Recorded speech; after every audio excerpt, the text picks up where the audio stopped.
देखिए, आपको मालूम है कि हमारे चेयरमैन जनाब गुलाम नबी आज़ाद साहब और वर्किंग कमेटी ने ये फैसला किया कि हम प्रोविंस लेवल पे हम पहले ड्यू काम के पास गए, जम्मू में और कश्मीर में, दोनों जगहों पे हमारा प्रोटेस्ट हुआ। हज़ारों की तादाद में लोगों ने शिरकत की।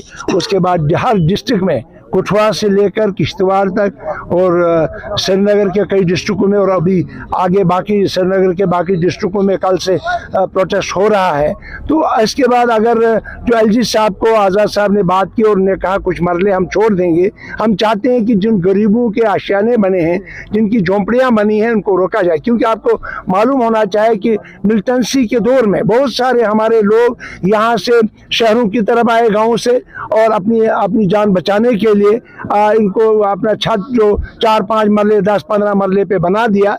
और उसके साथ साथ जब कोविड का दौर हुआ तो लोगों ने बच्चे पढ़ाने के लिए जम्मू और कश्मीर और सिटीज़ में भेजे। उनके भी अगर आप छत गिराएंगे, एक तरफ से आप PMAY के तहत, एक तरफ से आप आवास प्लस के तहत, एक तरफ से इंदिरा आवास योजना के तहत आप लोगों को मकानात दे रहे हैं, दूसरी तरफ से आप लोगों के बने हुए जिन गरीबों ने मकान बनाए हैं, झोंपड़ियां बनाई है। अभी मेरा एक साथी कह रहा था मेरा एक दुकान छोटा सा है, 5-6 लाख मेरा लोन लिया है गवर्नमेंट से और मेरी दुकान जो है लाख रुपए की है। अगर उसको उजाड़ा जाए मेरे बच्चे करेंगे क्या? मेरे बच्चे किस तरह पढ़ेंगे? ये गवर्नमेंट को सोचना चाहे। इसलिए गुलाम नबी आज़ाद साहब ने जो बात की एलजी मनोज सिन्हा साहब से, उन्होंने कहा कि कुछ मरले हम छोड़ेंगे। उन्होंने कहा कि मरले नहीं, कम से कम इसको एक्सटेंड किया जाए, ज़्यादा से ज़्यादा रखा जाए। आज 5, 10, 15 मरले में कौन सा मकान बनता है?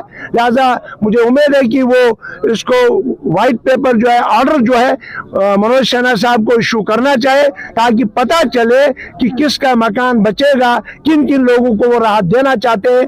अगर इसमें ज्यादती हुई तो DAP जो है वो ब्लॉक लेवल पे प्रोटेस्ट शुरू करेगी और इस सरकार के काला कानून जो है इनको वापस लेना पड़ेगा। इन गरीबों के लिए इन्होंने कहा 5 अगस्त जब 370 खत्म हुआ उसके बाद जम्मू कश्मीर को एक खुशहाल जम्मू कश्मीर बनाएंगे। ये तबाही वाला जम्मू कश्मीर बन रहा है। लिहाजा ये ऐसे ऑर्डर, पहले इन्होंने पेंशन वालों के ऑर्डर निकाले, बहुत सारे, मैं कहता हूँ 3-4 लोग जो हमारे शहादत दे गए, मर गए उन कागजों को बनाते बनाते। उसके बाद आज ये काला कानून ये जमीन के बारे में, जमीन वापस लेने के बारे में किया। तीसरा कानून कल जो सुना हमने कि प्रॉपर्टी टैक्स लगाने जा रहे हैं। आखिर ये सरकार करने क्या जा रही? क्या यहाँ के लोगों को उजाड़ना चाहते हैं और यहाँ की डेमोग्राफी को चेंज करना चाहते हैं? ये कभी DAP बर्दाश्त नहीं करेगी। बहुत बहुत शुक्रिया। किए उसके बाद जो है गुलाम नबी आज़ाद साहब ने गवर्नर इंतज़ामिया पे जोर भी डाला कि जो गरीब लोग हैं उन पे ये जुल्म ना किया जाए। और आज़ाद साहब की बात भी हुई एलजी मनोज सिन्हा साहब से और उन्होंने भी कहा कि हम कुछ मरले छोड़ देते हैं, लेकिन आज़ाद साहब ने मज़ीद उनको कहा कि मरलों में जो है घर नहीं बनते तो उसमें थोड़ा एक्सटेंड करिए।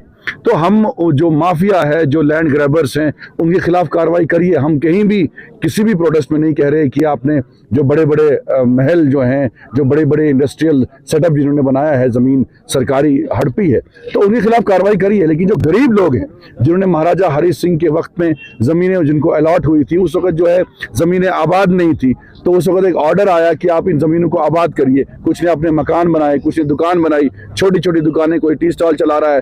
तो हम इसीलिए गवर्नर इंतजामिया से गुजारिश करते हैं कि ये ऑर्डर वापस लीजिए और फ्रेश ऑर्डर निकालिए कि गरीब लोगों को जो है इससे बाहर करेंगे, जिन्होंने 5 मरले पे, 10 मरले पे, 15 मरले पे या 1 कनाल या 2 कनाल पे अपना घर बनाया है, चाहे वो जम्मू। और जिस तरीके से कॉलोनीज की बात है, बाकी रियासतों में भी जो कॉलोनीज इलीगल होती थी उनको रेगुलाइज किया गया। जैसे आपने जम्मू में देखा होगा, नानक नगर जो है पहले इलीगल थी, उसको भी लीगलाइज किया गया और रेगुलाइज किया गया। वैसे हम चाहते हैं कि जो कॉलोनीज जो हैं वो रेगुलाइज नहीं हुई हैं, उनको रेगुलाइज किया जाए और गरीब लोगों को इससे बाहर किया जाए।